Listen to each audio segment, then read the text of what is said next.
Unite the party, I'll build the party. Some even claim they have never left. APC's new national chairman promises unity amid renewed hope as PDP dismisses fears over defections and emergence of new coalition. Expanding diagnostic centers.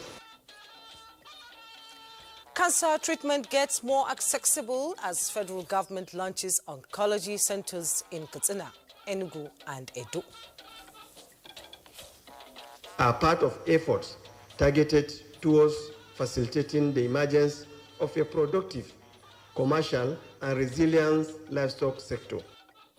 Also tonight, livestock farmers in Nigeria to benefit from new climate-smart risk management tool. Hello and welcome to NTA Network News. I am Jumwa Yusuf. Tonight on the newscast, I'm being joined by the duo of Benny Adams and Bade Adele. And Benny will be bringing us happenings in the world of business. Bade is standing by to bring us news from the world of sports. Remember, you can watch this newscast and our live streams on your mobile device on the go on any of our social media platforms. You're welcome to Network News. Let's begin. Let's go to our survey. Should public and civil servants alongside their families be barred from using private schools and hospitals? That is the big question in tonight's NTA online survey. Well, this stems from a proposal currently on the floor of the House of Representatives on the subject matter. Supporters say banning them would promote equality and push for better public institutions. Those against the move argue it is within their right to choose the best services for their families. There is also a middle ground, with some believing restrictions should only come after public schools and hospitals are improved. What is your take? Vote yes, no, or only if, depending on what you truly think. Scan the QR code soon to be displayed on your screen and make your voice heard. Let me know what you think on this matter. We'll be bringing and sharing our findings with you before the end of the newscast. We'll begin with politics as the new national chairman of the All Progressives Congress, APC, Professor Ntawe Yilwata, says his immediate task is to unite and expand the party in order to fulfill the expectations of Nigeria from the Renewed Hope administration. Professor Yilwata emerged the new chairman of the party at the 14th National Executive Committee meeting of the ruling party attended by President Bola Tinubu in Abuja. Let's take a listen to State House correspondent Musbau Dawahab. President Bola Tinubu here as his party takes another decisive step. The party growing bigger too, 23, and still hoping for more since the addition of Delta and Akwa Ibom to the APC states. The resignation of a former chairman, Abdullahi Ganduje, created a huge vacuum to be filled. I, Senator Hope Uzodimma, Chairman of the Progressives Governors Forum, Governor Hope Uzodimma of Imo State, moved the motion. And Speaker, House of Representatives, Tajuddin Abbas, seconded for the exigencies to rezone key positions in the party's National Working Committee. I do hereby second. Then, subsequent nomination led to the emergence of a Minister of Humanitarian Affairs, Professor Ntawe Yilwata, from Plateau State in North Central as the national chairman. So help me God. Professor Yilwata now wears the big cap when the party aims at greater stability and popularity as the ruling party. That I will work with everybody in the party, I'll unite the party, I'll build the party, I'll expand the party with you as the focus and the building block and the support that I will require to drive the party as needed by all of us so that we can fulfill the dream of Nigerians who have reposed their hope in the Renew Hope agenda. Congratulations. Congratulations from the leader of the party. But the president quite understands the huge task ahead and the enormity of expectations. Nigerians are still complaining at grassroots. To you, the governors, you have to wet the grass more.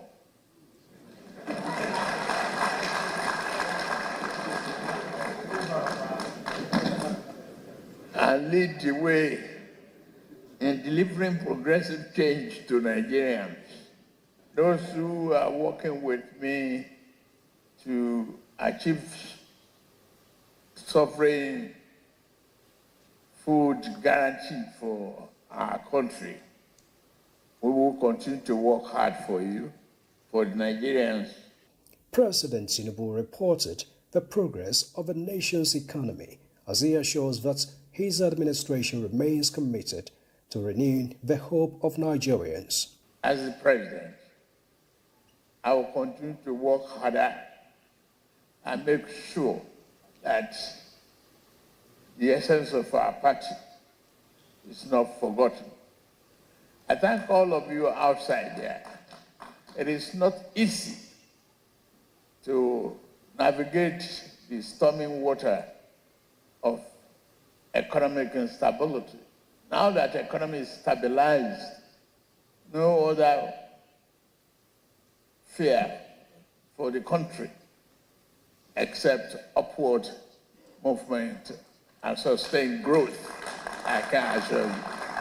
And as the NEC pays respect in memory of former President Muhammadu Buhari, the late Awujale of Ijebuland, and Alhaji Aminu Dantata, President Tinubu appreciated his deputy, Vice President Kashim Shettima, for leading a befitting national burial program for late former President Buhari. From the State House, Musbah and Wahab, NTA News. Meanwhile, the National Publicity Secretary of the governing All Progressives Congress, Felix Moka, says APC is fully aligning with best democratic norms in running the affairs of the party. He was speaking with our political correspondent Abubakar Akwanga shortly after the 14th National Executive Committee meeting of the party, where he described the emergence of the new national chairman of the party, Professor Nantewa Yilwada, as a positive development. We're very excited, and I think that we, at this time, with a new national chairman, comes with new thinking, new ideas. So it's a good day for our party. And again, I want to stress that unlike so many of opposition parties, we handle our transitions with speed and with deliberateness. And today, again, is another demonstration of the maturity of our internal democracy, the fact that we have very strong constitutional tradition, and we take it seriously. Unlike what you see in the opposition parties where they can't get over even the question of who is the national secretary of the PDP. They've been living with that for years and haven't managed to emerge from that. The Labour Party itself is in complete tatters, and even the new so-called coalition of the ADC is already, half of them are in court and others are busy, pulling and tugging at each other. So the point is that even when we have internal challenges, we work hard to, trigger our systems to mediate and to, resolve those things. And today, I think we just showed Nigerians, why we're the ruling party, that we're not only, we don't have our acts together, not only at the presidency and in the government, but even at the party, that we also have our acts together.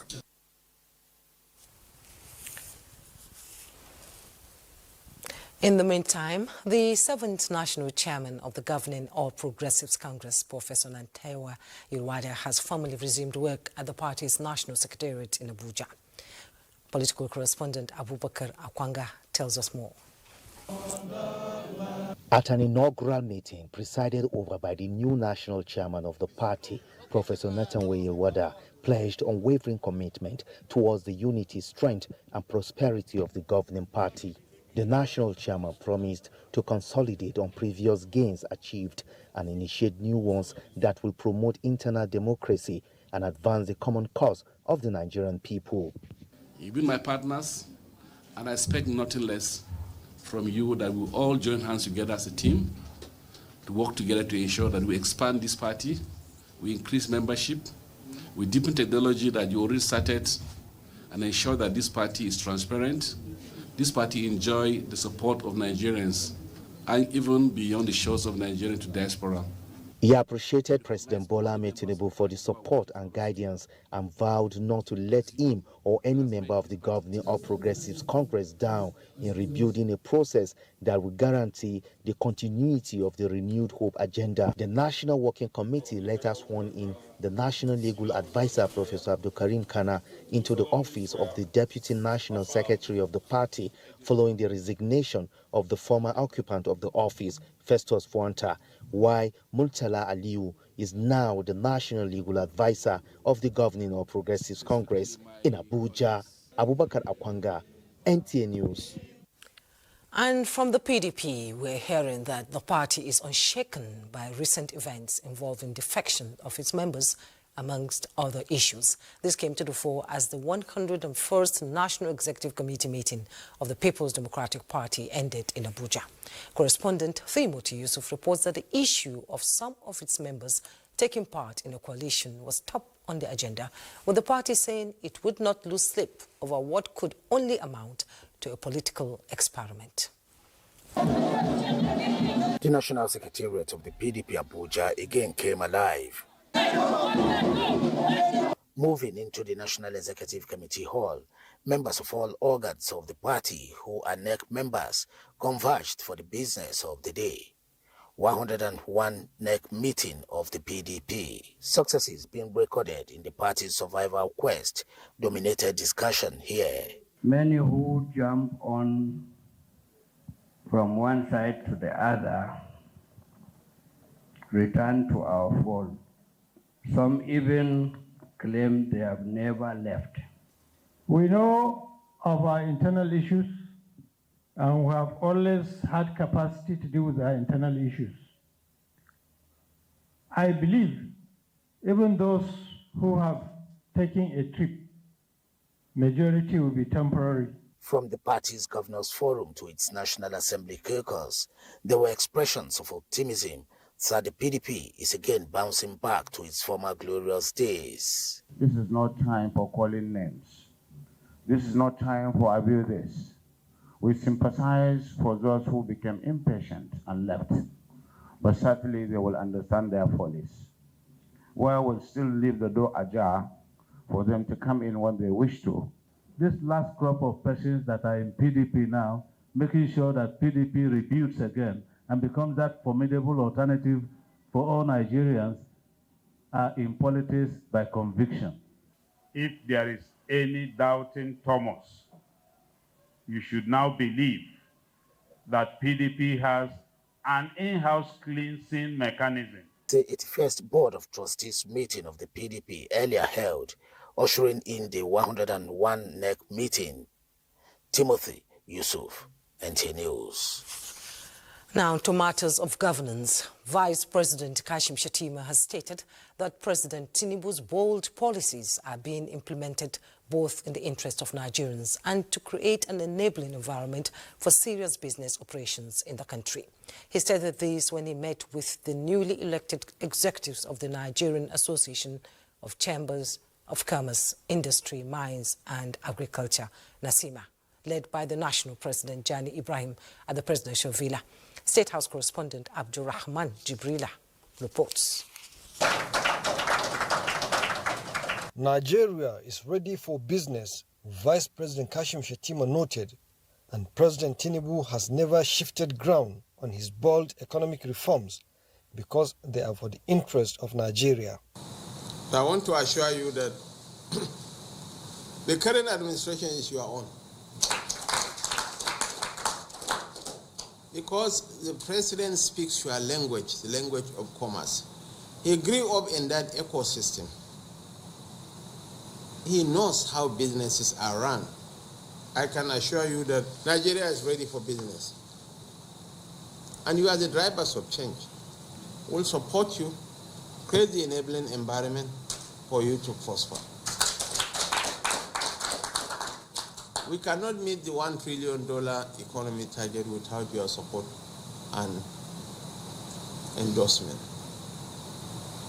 And our newly rebased GDP, which compounds the importance of the organized private sector, and in every society, in manufacturing and industry and agriculture, are the major drivers, are the major creators of wealth. And honestly, our doors are open for robust engagement with NASIMA. The national president of NASIMA, Jani Ibrahim, commended the leadership of the vice president as the chairman of critical national economic bodies and his strategic role in allowing public-private action towards sustainable national development. We are particularly encouraged, with his comments, especially when we mentioned to him that the $1 trillion economy target by 2030, we have the capacity, we have the ability, and we will not only achieve it, we will surpass it. The body requested that organized private sector representatives be included in key government councils and technical bodies, particularly in areas relating to trade, industry, privatization, and small and medium enterprises. From the State House, Abraham Jibrila, NTA News. And in another meeting with the task force on the second UN Food Systems Summit, co-hosted by Ethiopia and Italy, Vice President Kashim Shettima revealed that Nigeria will encourage a transformative private sector-led approach to food systems reform. He said this will in turn position Nigeria as a continental leader in agricultural innovation. Again, let's join State House correspondent Abdurrahman Jibrila for the report.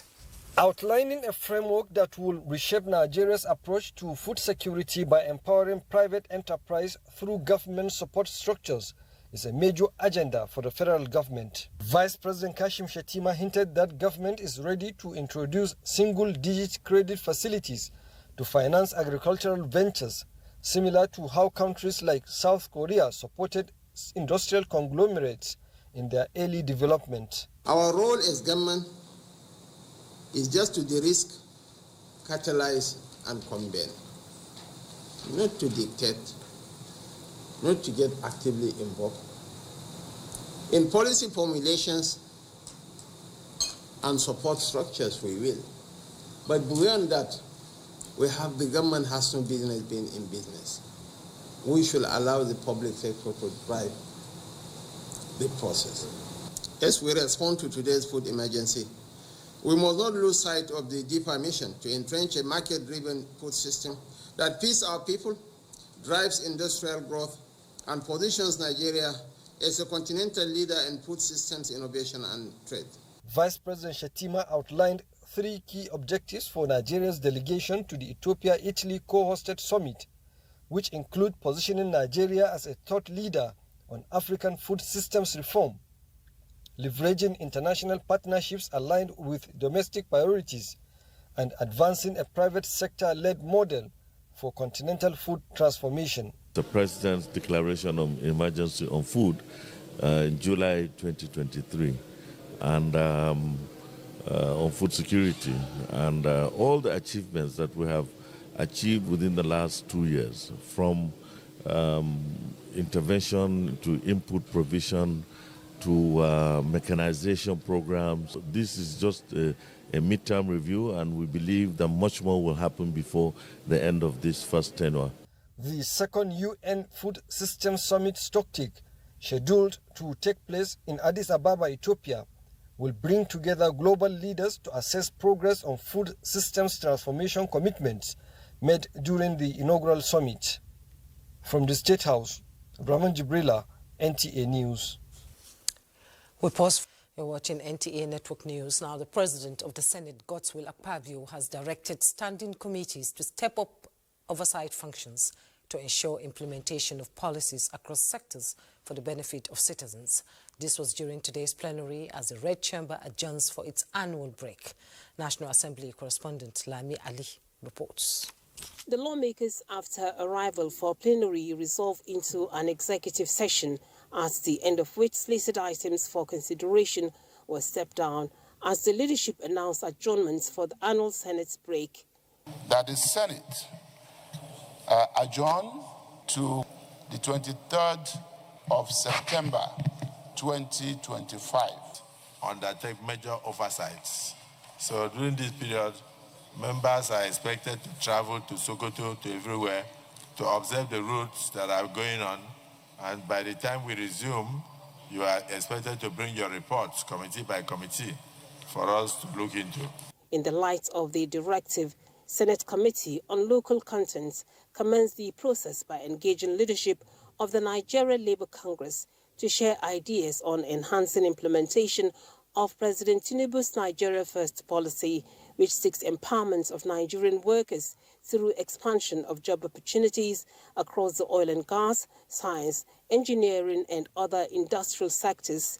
The goal is to promote Nigerian professionals, Nigerian goods, and Nigerian services in all public contracts. All procuring authorities shall give preference to Nigerian companies and firms in the award of contracts and ensure that where expertise is lacking, procuring entities will give preference to foreign companies and firms with a demonstrable and verifiable plan for indigenous capacity development. Why do you bring janitor, people that clean toilet, as expatriate into this country? And this has been happening day in, day out. The Nigerian worker whose job is occupied by an expatriate is are receiving end. I'm here to confirm that after 4 years, these jobs, the issue of indigenization comes in. You even have those expatriates at the same level, grade level with Nigerians.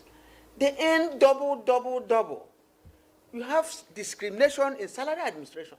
NLC president expressed enthusiasm that Labour has for decades been agitating for elimination of discriminatory practices and hopes this partnership would yield positive outcome. Lami Ali, NTA News. And talking health, in fulfillment of President Bola Ahmed Tinubu's administration to promise to Nigerians to tackle the scourge of cancer, an ultra-modern cancer center has been inaugurated at the Federal Teaching Hospital, Katsina, with similar centers inaugurated in Enugu and Edo. The federal government says this is part of the administration's resolve to eliminate medical tourism in Nigeria. Let's go to Katsina, from where our correspondent Suleiman Kodoji tells us about the oncology center inaugurated in the state.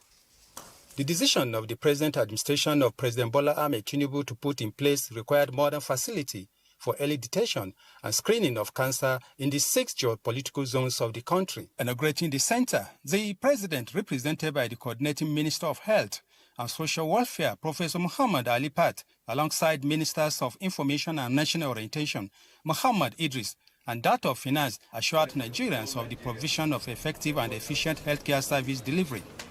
We're expanding diagnostic centers, almost 350,000 diagnostics to be able to be provided in this country so that we can detect cancers early and make them much more treatable. President Bola Ahmed Tinubu is a doer. We are only beginning to see those things that he has promised us. Yes, the takeoff was a bit rough, it was a bit challenging. There is nowhere in the world where reforms are easy to come by. There's no better example of delivery than what is being provided today. World-class healthcare opportunity for Nigerians. Katsina State Governor, represented by the Secretary to the State Government, Abdullahi Garba Faskare, applauded the President for the initiative and assured of his administration's willingness towards effective partnership. Other speakers, while appreciating the federal government, identified maintenance culture as paramount in achieving the desired objectives. The Chief Medical Director of the Federal Teaching Hospital, Katsina, Dr. Suleiman Bello Muhammad, later conducted the representatives of the President around the facility. Suleiman Kodogi, NTA News. Time now to go to Benin, where a similar oncology center was inaugurated. Jude Abogo tells us more. The state-of-the-art oncology center is equipped with cutting-edge facilities, including a true-beam linear acceleration system for external radiotherapy, CT simulator, and chemotherapy facilities. Professor Pate emphasized that the president is committed to healthcare projects that directly impact citizens. The health sector is not only cancer centers. 501 equipment and projects, physical infrastructure in the last 2 years in 61 federal tertiary hospitals. some in this hospital and some in others. These are all listed, verifiable, and available.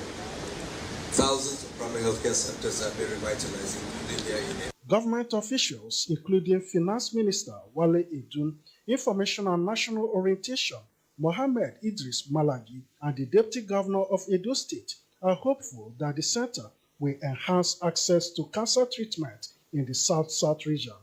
The project we are commissioning today is not restricted to Edo State alone. It's for the 6 states of the South-South region.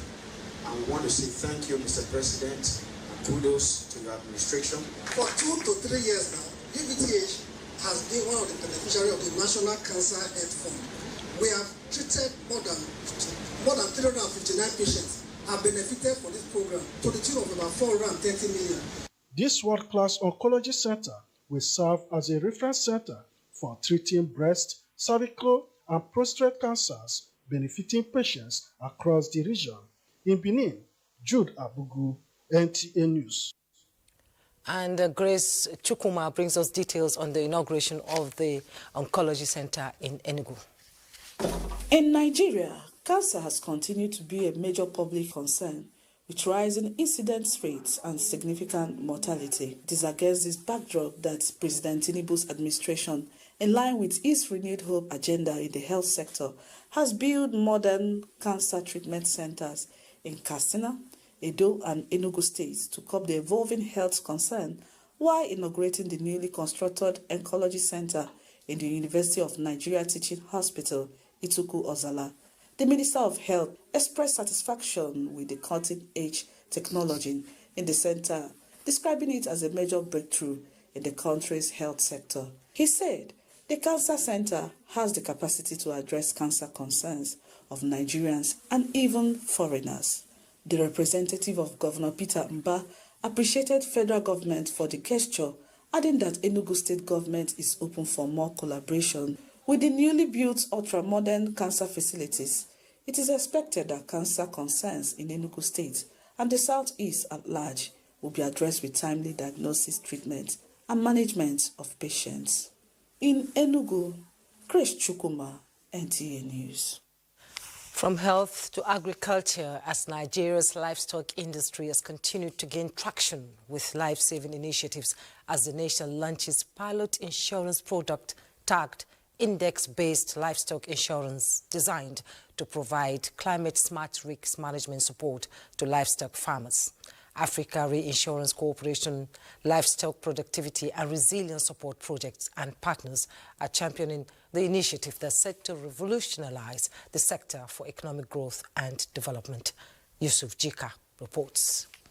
Pastoralists and livestock farmers across Nigeria have over the years suffered accumulative losses owing to inadequate pasture, climate change and disease with no proper insurance methods. Now, the nation is making significant strides in insurance methods, setting a new standard for livestock insurance, building a more resilient and prosperous future for the industry with pilot states of Adamawa, Plateau, Bauchi and Sokoto. These, according to organizers, will redefine insurance product development in Nigeria by leveraging technology and big data to create solutions that directly address the needs of clients. This product will not only just increase our knowledge and creating the insurance, resilience against climate shocks in this country, but then also will help support insurance industry basically to contribute to solving the challenges that are confronting the society today. Are part of efforts targeted towards facilitating the emergence of a productive, commercial and resilient livestock sector. We had to partner with Insurance Resilience Fund. Insurance Resilience Fund provided subsidy for the farmers. Professor Festus Yai stood in for the Minister of Livestock Development, EDA Mukhtar Maha, said the event marks a new era in the industry's role to perform optimally, being one of the nation's contributors to the economy. Risk can wipe out a family's entire productive asset overnight and ripple through feed suppliers, butchers, and export corridors.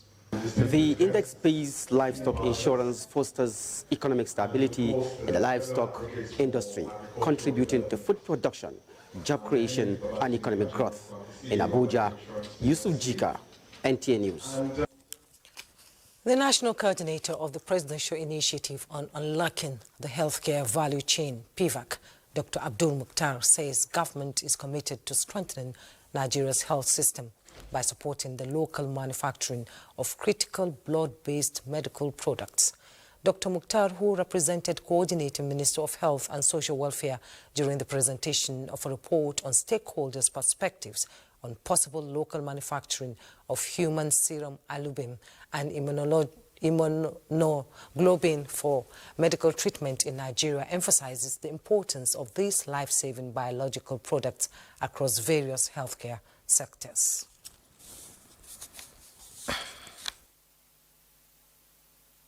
So the essence of this meeting is to present formally the report for these products to the minister for him to endorse and bless it, while the private sector will now continue to work with the relevant agencies of the health ministry and the health sector to actualize that, working with international partners. We have also looked into the area of blood products, which is going to be first of its kind in Africa, which are also in high demand in Nigeria.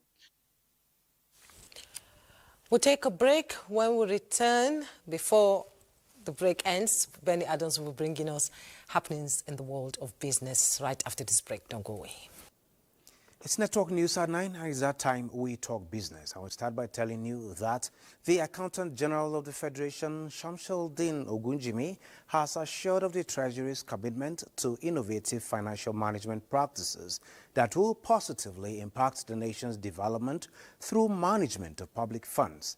Shamsuddin, who was represented at a retreat for project accountants, finance officers and project internal auditors of donor-funded federal government projects in Nigeria, admonished participants to share innovative views on how to better work towards fraud prevention and detection in federal projects with a view to safeguarding public funds and ensuring prudent use of resources, emphasizing that the funds being deployed are not just public funds but borrowed funds that must be repaid in time. See, accountability because they want to know where their funds are going to and if the needs, the funds are adequately channeled to where it's supposed to be channeled.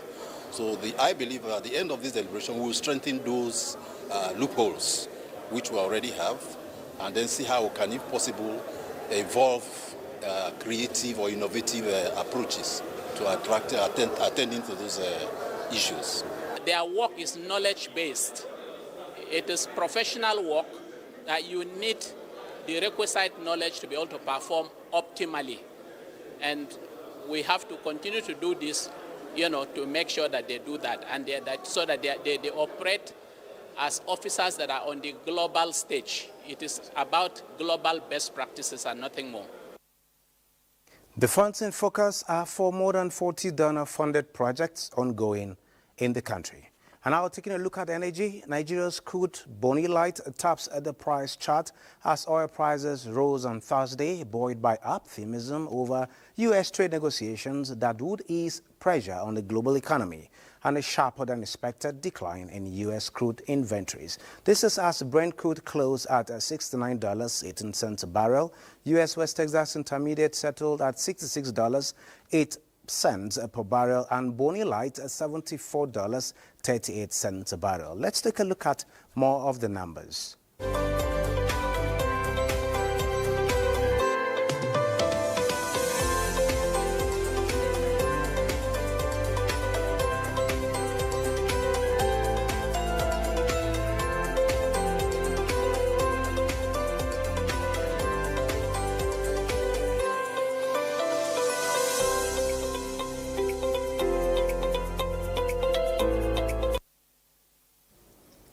Now a look at stocks at the end of today's trading session on the Nigerian Stock Exchange. Investors gained 406.49 billion naira after trading a total of 818.387 million shares in 22,955 deals, corresponding to a market value of 22.653 billion. Today's data shows 20% improvement in volume, 33% improvement in turnover, but 15% decline in deals. The current market capitalization is 84.3 trillion naira. On the aggregate, 129 listed equities participated in trading, ending with 46 gainers and 33 losers. This is it on business. Jumai, you can take it from here. Thank you, Benny, for the latest update in the world of business. Now, moving on, the World Bank has been supporting Nigeria with funding for social-powered projects under the Nigeria Electrification Program. 3 years after the implementation, the bank is assessing impact of the projects in some benefiting communities. Joshua Ojito reports. Peti, in Kwali Area Council of the FCT, is one of the benefiting communities of the Nigeria Electrification Program, with 200 electricity consumers upon installation of the solar mini-grid. And 3 years after, the impact is massive as end users increased to more than 400 consumers. A month, if I recharge 5,000 naira now, it's going to take me a month and even more than a month, not to be compared to how much I'm going to get it for. So it's affordable. Here we met a community that have not been with light for the first time in their history. They've been here for over 100 years as a settlement. Fast forward 3 years now, you can see the level of development. Overall, we can say this has been a very impactful project. Managing Director and Chief Financial Officer of the World Bank is in the community to assess impact of the project, and she is impressed as calls for expansion resonate. The framework for this is actually a collaboration with the private sector. Once we crystallize this mini-grid as the population expands, and of course power has to be paid for it to be sustainable, the developer is always able to attract more capital towards expanding this infrastructure in this community. The Nigeria Electrification Program has so far connected more than 7 million people in the country with solar hybrid mini-grids and solar home systems. And with the success story of the program, Nigeria signed another project, Distributed Access through Renewable Energy Scale-Up DES, to connect 17 million people. Joshua Ojito, NTA News. The establishment of the North Central Development Commission by the current administration is viewed by elders of the region as a major foundation to build unity and progression in the region. To maximize this opportunity, elders from the 6 North Central states came together to establish the North Central Elders Council with a mandate of playing advisory and strategic supervisory role to the Commission and other agents of development. Joseph Osen reports on the inaugural meeting of the council held in Abuja. Referred to as the heart of the nation due to its strategic location at the center, connecting every part of Nigeria, and rich resources, especially in agriculture and solid minerals. The North Central region, to many, is the life wire of Nigeria. Now that the president has gracefully created for us North Central Development Commission, we have to come together to suggest what are the interests of the North Central zone. Some elders in the region have envisaged this challenge and are spearheading a non-partisan religion and ethnic forum called North Central Elders Council to guide leaders to enhance opportunities, especially the newly established North Central Development Commission.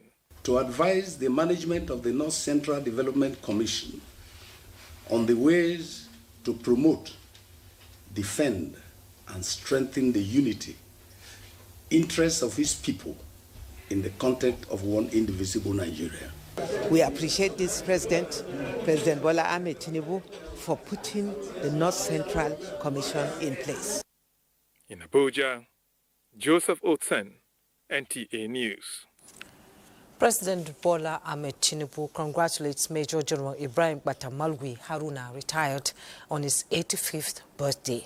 President Tinubu celebrates the retired general fondly called IBM on this special occasion and commends his service to the nation as a military officer and an elder statesman. The president quotes General Haruna's role in establishing the Nigeria Television Authority, NTA, and the News Agency of Nigeria, NAN, as Federal Commissioner of Information, during which he chaired Nigeria's participation in the World Festival of Arts and Culture, Festac, in Lagos in 19 1977. In a statement by Special Advisor on Information and Strategy, Bayo Onanuga, President Tinubu prays that God Almighty will grant him good health and more years to serve the nation. Now, the European Union says China's ties with Russia will henceforth be a determining factor in its relations with the Commission, just as India and UK sign a free trade deal in a multi-billion-pound export boost. Uche Oguchukwu has the details. Under the agreement, UK cars and whiskey will be cheaper to export to India, while Indian textiles and jewelry cheaper to export to the UK.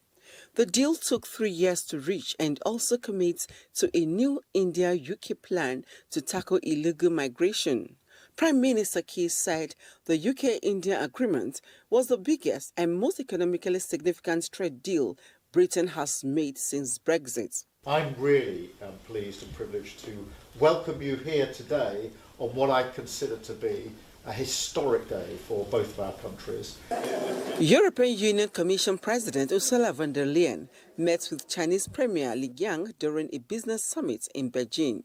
During a press conference with European Council President Antonio Costa, von der Leyen warns that China's ties with Russia are now the determining factor in its relations with the European Union, as she wraps up a tense summit in Beijing that also saw China agree to speed up exports of rare earth minerals to the bloc. And we agreed, and this is new, to have an upgraded export supply mechanism. In other words, if there are bottlenecks, this upgraded supply chain support mechanism can immediately check and solve the problem or the issue that is out there. China's leadership has sought to draw the European Union closer as it positions itself as a more reliable partner than the United States and a bedrock of stability in the world. Uche Ugochukwu, NTA News. From Global, let's join Bade Adele for trending news in the world of sports. Bade. Many thanks, Jomai. Now, let's begin with karate, as the attention of the world karate fraternity is on Abuja, Nigeria, as the 2025 UFAC Senior and Junior Cadet Championship enters Day 3. As part of NTA's coverage of the championship, I took on the president of the World Karate Federation, Antonio Espinos, in an exclusive interview where he emphasized the significance of the championships in promoting sportsmanship, unity and cultural exchange among the youth. Well, I've been saying it many times since I came here and before, that to have the African Championships for the first time in Nigeria is a milestone for the world karate, not only for the African karate. At the end, it's the most populated country in Africa. Karate would have the opportunity to be known better in Nigeria. And the potential of Nigeria in karate is huge, and I hope that this championships will be a good opportunity. Now, as anticipation grows for the 14th African Arm Wrestling Championship in Abuja, key stakeholders convened for a press conference to establish the framework for the tournament.